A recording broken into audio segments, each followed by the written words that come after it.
সমুদ্রে ঝড়ের মধ্যে পড়ে এক জাহাজ মাঝ সমুদ্রে লণ্ডভণ্ড হয়ে গেল। জাহাজের সবাই মারা গেল, শুধু একটি লোক ছাড়া। সে কোনোমতো প্রাণ বাঁচিয়ে একটা নির্জন দ্বীপে এসে অবস্থান নিল। তারপর সে আল্লাহর কাছে প্রার্থনা করল তার প্রাণ বাঁচানোর জন্য। আর প্রতিদিন সকালে তীরে এসে অপেক্ষা করত কোনো জাহাজ দেখা যায় কিনা বা তাকে কেউ উদ্ধার করতে আসে কিনা। তো এভাবে অনেক দিন কেটে গেল, তাকে কেউ উদ্ধার করতে আসেনি।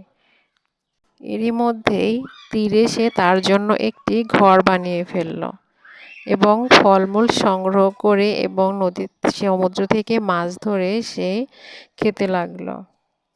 একদিন বনে গিয়েছিল শিকার করতে বা ফলমূল সংগ্রহ করতে। বেশ খানিকক্ষণ পর ফিরে এসে দেখে তার একমাত্র থাকার জায়গা, তার বাসাটি পুড়ে ছাই হয়ে গেছে। তখন সে খুবই হতাশ হয়ে গেল এবং আল্লাহর কাছে হাত তুলে কান্নাকাটি করতে লাগলো যে আল্লাহ, একমাত্র থাকার সম্বল তাও তুমি কেড়ে নিলে। এভাবে সে কান্নাকাটি করতে করতে ঘুমিয়ে পড়ল। পরের দিন সকালে দেখলো একটি জাহাজ এসেছে তাকে উদ্ধার করতে। তখন সে জাহাজের ক্যাপ্টেনকে জিজ্ঞাসা করলো যে তোমরা কিভাবে জানলে যে আমি এই দ্বীপে আছি? তখন জাহাজের ক্যাপ্টেন বলল, আমরা অনেক দূর দিয়ে যাচ্ছিলাম, তখন দূরে দেখলাম কালো ধোঁয়া উড়ছে আকাশে। তো ভাবলাম হয়তো এখানে কোনো লোকজন থাকবে। ওই আগুনের ধোঁয়া দেখেই আমরা এই দ্বীপের দিকে এগিয়ে এসেছি। তখন লোকটি বুঝতে পারল আসলে আল্লাহ যা করে ভালোর জন্যই করে এবং আল্লাহর পুরস্কার আমাদের চিন্তাধারার থেকেও অনেক বেশি। তখন সে আল্লাহর কাছে শুকরিয়া আদায় করল আল্লাহর প্রতিদানের জন্য।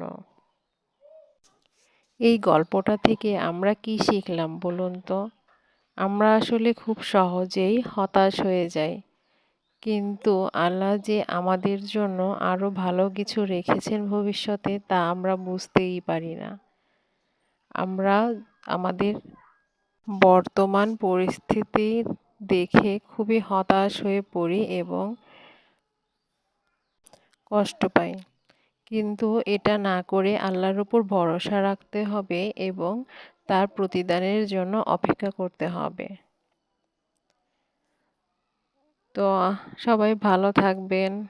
গ্রামের প্রকৃতি, পরিবেশ এবং বাচ্চাদের দেখাতে দেখাতে এই ছোট গল্পটি শেয়ার করলাম। কেমন লাগলো জানাবেন। দেখুন বাচ্চারা খেলছে, মাশাআল্লাহ। আল্লাহ হাফেজ, সবাই ভালো থাকবেন।